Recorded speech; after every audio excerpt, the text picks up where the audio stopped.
नमस्कार दोस्तों, मैं देवेंद्र साहू स्वागत करता हूं आप सभी का आपके अपने YouTube चैनल देवगीत क्लासेस पर। दोस्तों, पिछले क्लास में टाइप 4 के प्रश्नों को कवर किए थे, जिसमें 6 क्वेश्चंस में कवर किया था। उसके आगे मैं 2 क्वेश्चंस और लिया हूं, 7वां और 8वां क्वेश्चंस के रूप में। उसके बाद टाइप 5 के प्रश्नों में चलेंगे। टाइप 5 के प्रश्न बहुत आसान है, लेकिन यहाँ पे आप कॉमन गलती कर सकते हो, जिसके बारे में अपन डिस्कस करने वाले। क्लास के अंत तक बने रहिएगा। इससे पहले कि आप चैनल पे नए हैं तो प्लीज चैनल को सब्सक्राइब कर लेना।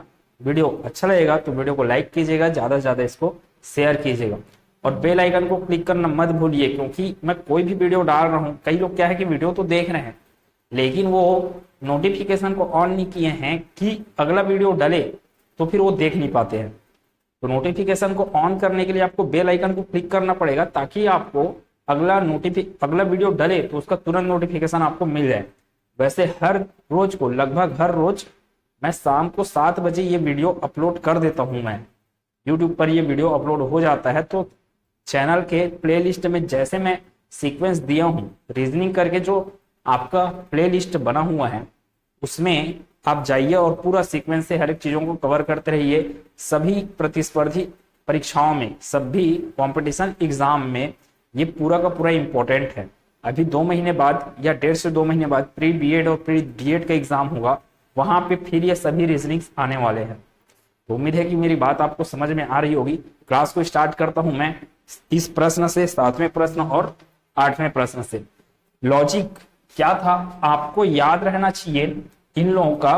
प्लेस वैल्यू, प्लेस वैल्यू बोलने का अर्थ क्या है कि ई कौन से नंबर पर आता है, ई कौन से नंबर पर आता है, एफ कौन से नंबर पर आता है, अर्थात जितने अंग्रेजी के जो लेटर है उनका स्थान का क्रमांक क्या है, ये अपने को पता होना चाहिए। इसको पता करने के लिए मैं ट्रिक बताया था, उस ट्रिक को नहीं देखे हो आप तो इस चैप्टर का पहला वीडियो आप जरूर देखें। क्लास स्टार्ट कर देते हैं कि L इक्वल टू क्या है, 7 है ना, मतलब कि 7 क्वेश्चन है। L इक्वल टू क्या है, 12 और क्या लिखा है, MOTEL इक्वल टू लिखा वो 13 लिखा।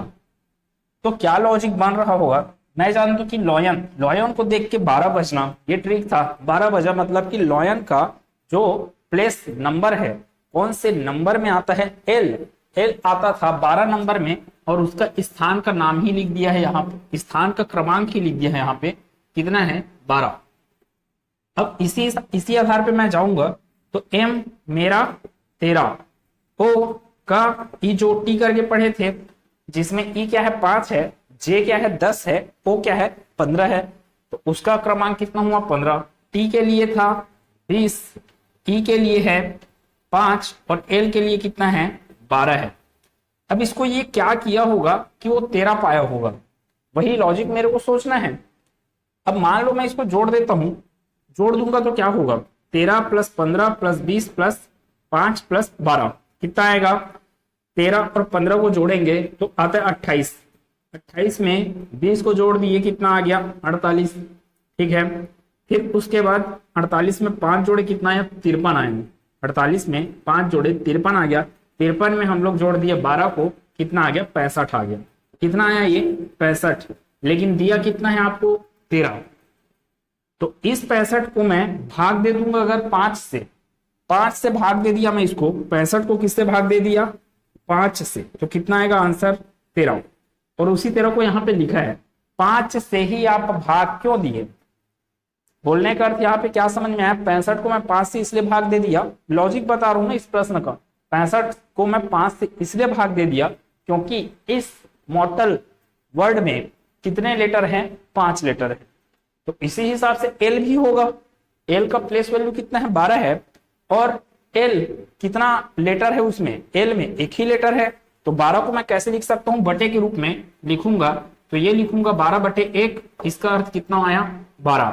तो सिंपल सी बात है, आपको जितना वर्ड दिया है उस वर्ड का जो लेटर है, लेटर का क्या करना है, मेरे को उसका क्रमांक लिखना है और उन संख्याओं को क्या कर देना है, जोड़ देना है। जोड़ने के बाद जो संख्या प्राप्त होगा उसको भाग देना है। किससे भाग देना है, तो जो आपको शब्द दिया रहेगा, जो आपको वर्ड दिया रहेगा, वो कितने लेटर से बना है, कितने लेटर से बना है, उतने लेटर की संख्या से मेरे को भाग दे देना है। जैसे कि इसका जोड़ आया 65, ये मोटर वर्ड बना था 5 लेटर का, तो 65 को मैं भाग दे दिया 5 से, तो 5 से भाग दिया मैं 65 को, कितना आंसर आ गया 13। अब इसी आधार पे लंब लिखा हुआ है LAMB, LAMB, तो क्या क्या है, L के लिए 12, A के लिए 1, M मेरा 13, B के लिए 2। तो लास्ट टाइम क्या करना पड़ेगा मेरे को, इसको जोड़ूंगा और भाग दूंगा 4 से। 4 से क्यों भाग दूंगा, क्योंकि इसमें कितने लेटर दिख रहे हैं, 4 लेटर दिख रहे हैं। तो जोड़ा जाए पहले, कितना आएगा ये, 12 1 13, 13 और 13 26, 26 2 28, 28 मिल गया। इस 28 को किससे भाग देना है, 4 से। 28 को भाग देंगे भाई साहब 4 से, 4 से भाग देंगे तो कितना मिल जाएगा, 4 7 28, 7 क्या हो जाएगा इस प्रश्न का उत्तर होगा, कहीं पे दिया है ऑप्शन नंबर बी में दिया है, आंसर क्या है इसका 7। ठीक है, थोड़ा सा टफ वाला सेक्शन है ये, टाइप 4। आगे के क्वेश्चन को देखते हैं, 8वां प्रश्न को। 8वां प्रश्न क्या लिखा हुआ है, h इक्वल टू 8। 8वां प्रश्न लिखा h equal to 8, HIS equal to लिखा है वो 101। तो हर को मैं कैसे लिख पाऊंगा करके वो पूछ रहा है। अब देखो h इक्वल टू क्या लिखा गया है, 8 लिखा गया है, HIS इक्वल टू 101 लिखा गया है। तो ये पैटर्न इसमें क्या फॉलो हो रहा होगा एक बार चेक करते हैं। h के लिए कितना होता है 8, I के लिए 9, S के लिए कितना होगा 19। अब देखो ये एज का तो प्लेस वैल्यू था 8, एज का प्लेस वैल्यू है 8, आई का 9, एस का 19, 19 को शादी है करके बोले थे ना। तो क्या है, अगर मैं इसको जोड़ूंगा तो क्या मैं 101 पा सकता हूं क्या, 8 और 9 को जोड़ा 17, 17 और 19 को जोड़ूंगा मैं तो 36 आता है। 17 और 9 को जोड़ा, 17 और 19 को मैं जोड़ा तो कितना आता है 36। 36 का गुणज 36 तिया कितना हो जाता है 36 या 108 में पहुंच जाओगे आप। 108 से तो कम है, गुना के रूप में जा रहे हो तब।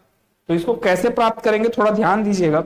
मैं क्या करूंगा, 8 और 9 का क्या कर दिया गुना कर दिया प्लस 19 कर दिया तो कितना मिलेगा देखेंगे, 8 निया 72, 72 और 19 मिलेगा अपने को 9 2 11 का 1 हासिल आया है 1, 7 और 1 8, 8 और 1 9, 91 मिला आपको। 91 मिला है, दिया क्या 101, तो 91 में क्या जोड़ना है आपको, प्लस 10 कर दो, कितना मिलेगा 101। अब ये चीज आपका करेक्ट है, ये तर्क सही है, तो उसके लिए आंसर क्या बनने वाला है फिर HER के लिए क्या करना पड़ेगा, H का प्लेस वैल्यू और E का प्लेस वैल्यू को मैं क्या करना पड़ेगा, गुना करना पड़ेगा और इसके साथ जोड़ना है किसको, R के प्लेस वैल्यू को। ठीक है, अब ये जो आंसर आएगा इसमें एक्स्ट्रा 10 जोड़ना है। जैसे कि इसमें आंसर जो आया 91, उसमें क्या किया आप एक्स्ट्रा 10 जोड़े, तो ऐसे ही इसमें आपको आंसर आने के बाद क्या करना है 10 एक्स्ट्रा जोड़ना है। तो ये कितना होगा 8 पंचे 40, 40 प्लस 18 कितना हो गया 58 हुआ, 40 प्लस 18 कितना हो गया 58, 58 में एक्स्ट्रा क्या जोड़ना है बोला मैं 10 जोड़ना है बोला, तो कितना हो जाएगा ये 68। ऑप्शन सी करेक्ट आंसर होगा। अब यहां पर जो h इक्वल टू 8 दिया हुआ था, h इक्वल टू 8 दिया हुआ था वो आपको का कुछ नहीं आया है, आपको इसके थ्रू से आगे पता चला है HIS के अकॉर्डिंग। ठीक है, टाइप 5 के प्रश्न को देखते हैं। टाइप 5 का प्रश्न क्या बोला, बहुत सरल टाइप है ये, ध्यान से बस पढ़ने का है क्वेश्चन और मौखिक रूप से ही आंसर देना है, इसमें लिखने का बिल्कुल जरूरत नहीं है। यदि पुस्तक को पेन को बैग को टेबल और टेबल को कुर्सी कहा जाए तो पुस्तक को ले जाने के लिए किसका उपयोग किया जाएगा।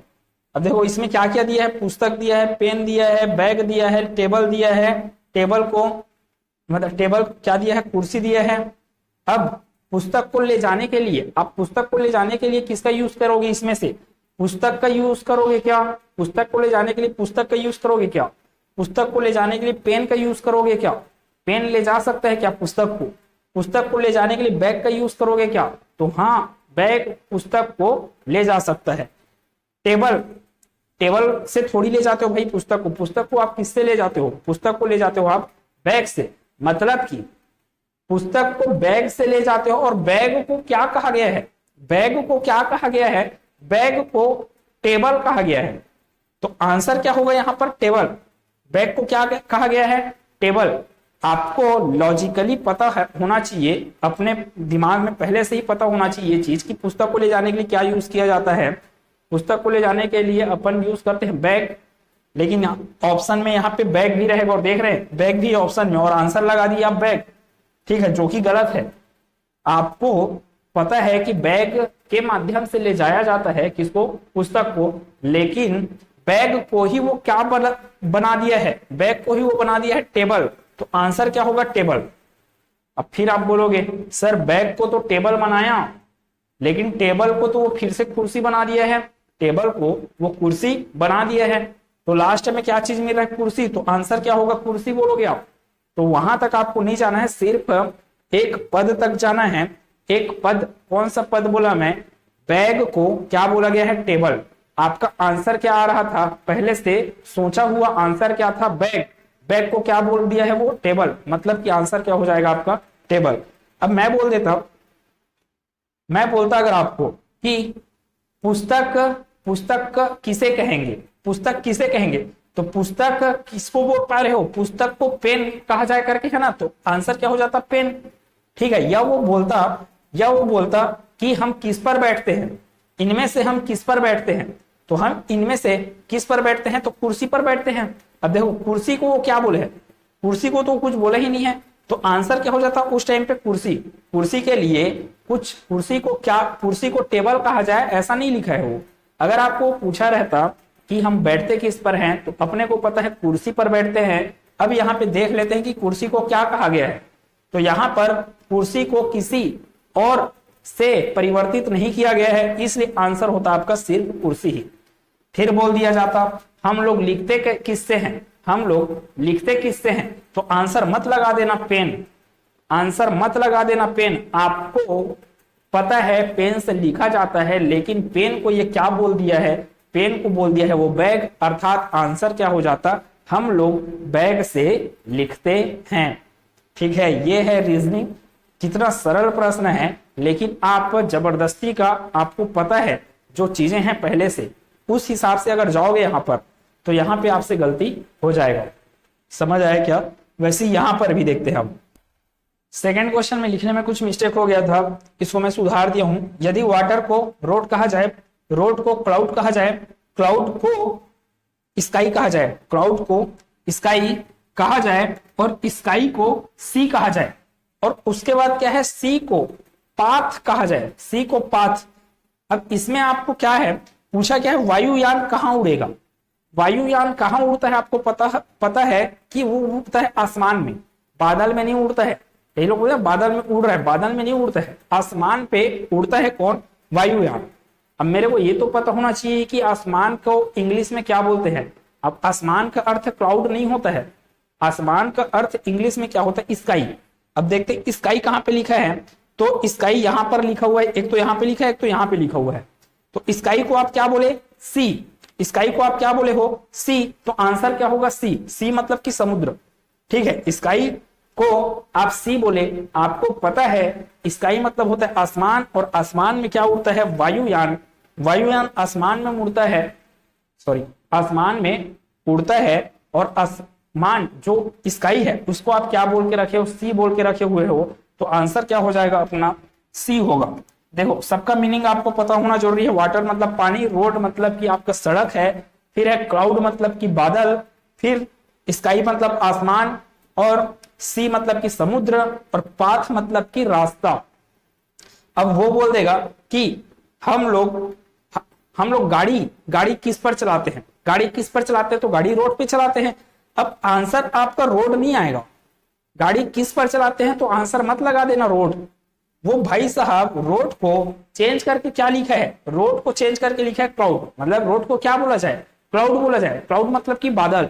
तो अपना आंसर क्या होगा? हम गाड़ी चलाते हैं क्लाउड पर। ठीक है, हम गाड़ी चलाते हैं क्लाउड पर। इस क्वेश्चन के हिसाब से आंसर जो आपका वास्तविक में जो आंसर होता है वो आंसर नहीं, इस क्वेश्चन के हिसाब से आंसर क्या बनना है वो अपने को समझना है। तो हम लोग गाड़ी कहां पे चलाते हैं? क्लाउड अर्थात बादल में चलाते हैं, इस प्रश्न के हिसाब से। अब पौधों के लिए क्या आवश्यक है? पौधों के लिए क्या आवश्यक है? प्रश्न बोल दिया मैं, पौधों के लिए क्या आवश्यक है? पौधों के लिए रोड आवश्यक है क्या? पौधों के लिए क्लाउड आवश्यक है क्या? पौधों के लिए स्काई आवश्यक, आसमान जरूरी क्या उसको? तो इन सब में से सबसे ज्यादा जरूरी उसको क्या है? पौधे को पानी की जरूरत है। पौधे को पानी की जरूरत है तभी तो वो बढ़ेगा, ग्रो करेगा। अब आंसर आपका पानी नहीं है। क्यों नहीं है? क्योंकि आप पानी को किस में परिवर्तित कर दिए हो? रोड में। तो वाटर को रोड बोला जाता है, अर्थात पौधों को किसकी जरूरत है? तो रोड की जरूरत है, रोड की जरूरत है, ना कि पानी की जरूरत है। ठीक है, ये पूरा लॉजिक था, बहुत सरल था ये वाला प्रश्न, ये वाला टाइप 5। क्लास छोटा था, कैसा लगा क्लास? समझ में आ रहा है कि नहीं? जितने लोग जो भी देख रहे हैं ईमानदारी से पढ़िए, जितने लोग भी देख रहे हैं, है ना, चाहे वो 10 जने देखे, 15 जने देखे, 12 जने देखे, कोई मतलब नहीं है, लेकिन जो देख रहे हो आप ईमानदारी से पढ़िए। मिलते हैं अगले क्लास में जहां पे इसके आगे के टॉपिक के बारे में डिस्कस करूंगा। क्लास कैसा लगा कमेंट में बता दीजिएगा। वीडियो अच्छा लगा, समझ में आया हर एक चीज, तो लाइक तो बनता है एक, ज्यादा से ज्यादा इसको शेयर कर दीजिए ताकि सबको इसका फायदा हो। मिलते हैं अगले क्लास में, धन्यवाद।